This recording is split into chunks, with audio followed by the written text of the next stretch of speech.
Sebelum lu nonton videonya bisa kali subscribe dulu nih pemain ke-13. Abis nonton lu share dan juga komen, oke? Oke, halo, selamat datang di pemain ke-13. Ya, ini hari ke berapa ya gue covid ya? Hari ke-8 kayaknya. Kayaknya ya.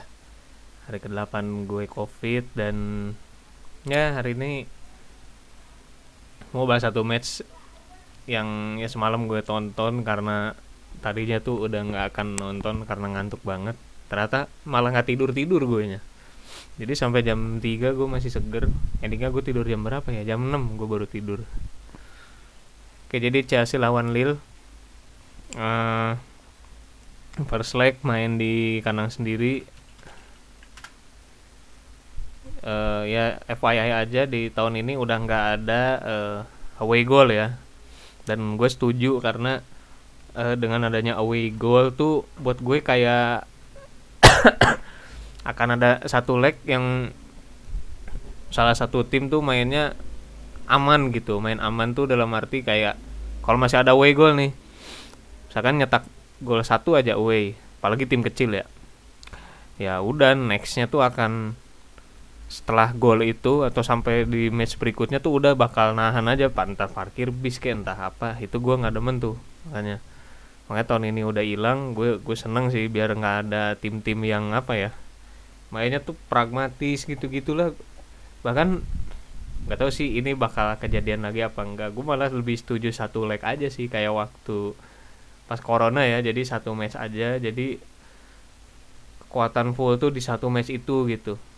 Di musim yang ini yang Barca dibantai 8-2 tuh, jadi kayak ya udah di match itu akan semua tuh full gitu ya, semua match berasa final jadinya gitu. Cuman ya masih 2 leg dan ya semalam Chelsea menang 2-0. Kita ke line up-nya dulu. Gue pas nemu lihat line up-nya, mainnya 3-4-3 lagi nih gitu. Kenapa sih dirubah-rubah mulu tuh, gue nggak ngerti kadang-kadang ya. Maksudnya tuh 3-4-3 kan ketahuan udah mulai jelek lah ya. Udah berapa match tuh jelek sebenarnya. Udah beberapa match itu jelek. Terus bentar ya, nih kameranya nggak enak banget. Beberapa match jelek terus ganti ke sistem baru kan, maksudnya biarin itu terbiasa dulu gitu ya. Maksudnya biar cari konsistensi di sistem yang baru. Ini tuh kayak latah aja, hampir tiap match lu diganti si sistemnya. Yang 4 back aja kan baru kemarin lagi tuh pas lawan Palace dimainin 4 back lagi. Hari ini ada 3 back lagi. Oke, kipernya Mendy, belakang 3 masih ya Rudiger, Silva, Christensen, Aspi udah balik. Di kiri ditaruh Alonso, tengahnya Kovacic sama Kante. Depannya nah ini nih si Lukaku di drop dulu ya. Jadi yang main Ziyech, Pulisic, di belakangnya Havertz.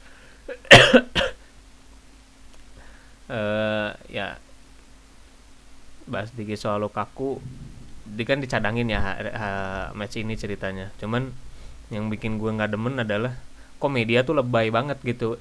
Perkara Lukaku dicadangin tuh kayak kenapa sih gitu, nggak bisa biasa aja gitu ya. Biasalah media kan kalau ngegoreng ini banget ya. Maksud gue kayak ya udah, emang kenapa kalau dicadangin gitu, toh performanya lagi jelek. Seolah-olah kayak ibaratnya apa ya, kalau Lukaku lagi cakep banget nih, ada kali hat-trick tuh di 3 match gitu, terus tiba-tiba dicadangin baru rame. Ini kan lagi jelek ya. Jadi seolah-olah kayak friksi itu dibikinnya memang sama media sih, itu udah pasti.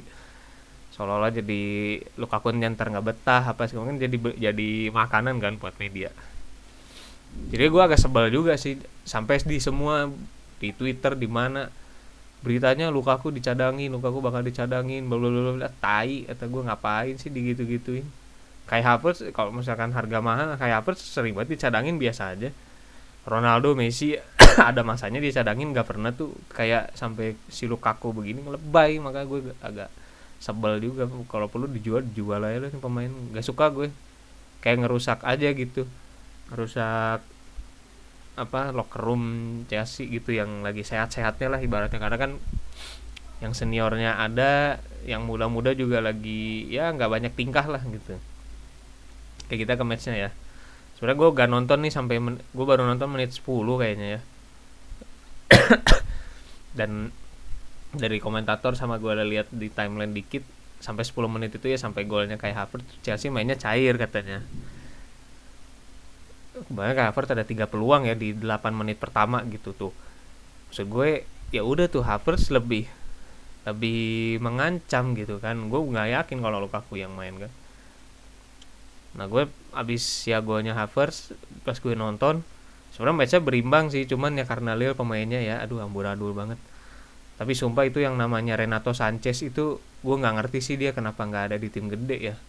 Mainnya tuh bagus loh, beberapa kali tuh ada umpan terobosan, umpan kunci yang ya sayangnya rekan-rekannya nggak ada yang selevel sama dia nih.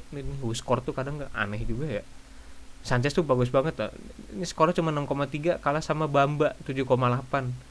Gue malah nggak lihat nih Bamba nih, maksudnya mainnya biasa aja. Sanchez tuh kemarin ngegendong banget loh. Sayang aja gitu, gue sedih juga kadang lihat pemain kayak gini nih, main bagus, aktif, cuman nggak ada support dari teman-temannya gitu. Sampai babak 1 usai, sebenarnya nggak ada peluang yang gede-gede lagi sih abis golnya si Havertz tuh. Ya Lille sekali ada peluang-peluang juga, nggak yang peluang besar sih, peluang biasa aja. Kalau lu lihat statistik kan, wah shotsnya nih si siapa namanya, Lille shotsnya sampai 15 loh total ya, Chelsea cuma 9.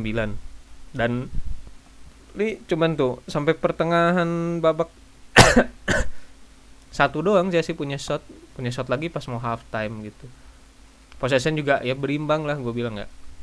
Masuk babak kedua si ya Lille nyoba neken lah ya. Sementara si Chelsea juga startnya agak jelek tuh awal babak 2 tuh. Jadi banyak banget salah passing, sloppy pass dan lain-lain. Endingnya si siapa ya, Kovacic diganti tuh menit 51 karena cedera sih. Dan udah mulai rada kendor mainnya gitu. Cedera terus nggak lama menit 60 Ziyech juga cedera. Ini dua pemain ini sangat dibutuhin ya buat nanti weekend lawan Liverpool ya. Makanya agak pukulan telak sih Ziyech sih, karena mainnya bagus sebenarnya. Beberapa match terakhir tuh bagus dan semalam juga lumayan oke gitu. Sampai akhirnya ya jadi golnya si Pulisic itu juga gol counter. Kante di dribbling dari tengah, Pulisic masuk, bagus sih finishingnya ya. Jadi touchnya cepat banget gitu. Habis dari situ ya udah, matchnya berimbang aja gitu. Lille banyak pegang bola tapi nggak yang bisa neken segitunya gitu.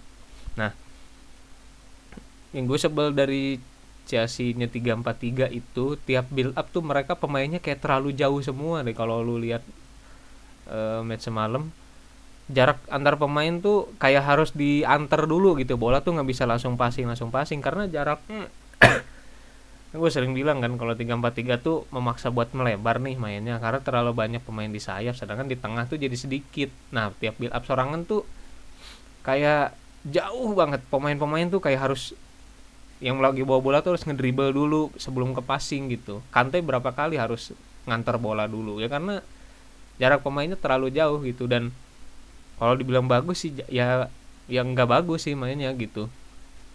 Masih ya karena ini lawannya Lille ya terutama. Terus gue nggak tahu deh ini strategi juga apa gimana gitu. Jadi memang nggak ngeforsir banget sih serangan tuh, nggak yang bombardir segala macam gitu. Yang penting bisa ambil poin karena kan weekend lawan Liverpool ya.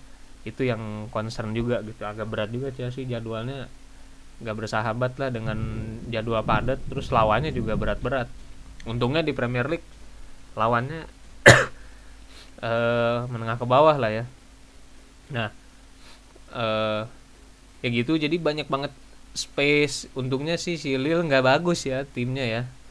Kalau timnya bagus nih agak berat loh. Maksudnya nge-build up serangannya sulit Chelsea itu sebenarnya. Terlalu jauh pemain-pemainnya gitu. Bahkan kadang Havertz kerja sendirian kalau udah di depan. Berapa kali serangannya tuh paling cuma 2-3 orang tuh tiap nyerang tuh. Karena kesannya main pragmatis gitu. Main tuh counter, udah Kante udah pasti bisa burst speed main lari ke depan gitu. Tapi ya 2-0 kalau man of the match gue bilang Kante ya. Ini kan di sini Pulisic nih man of the match.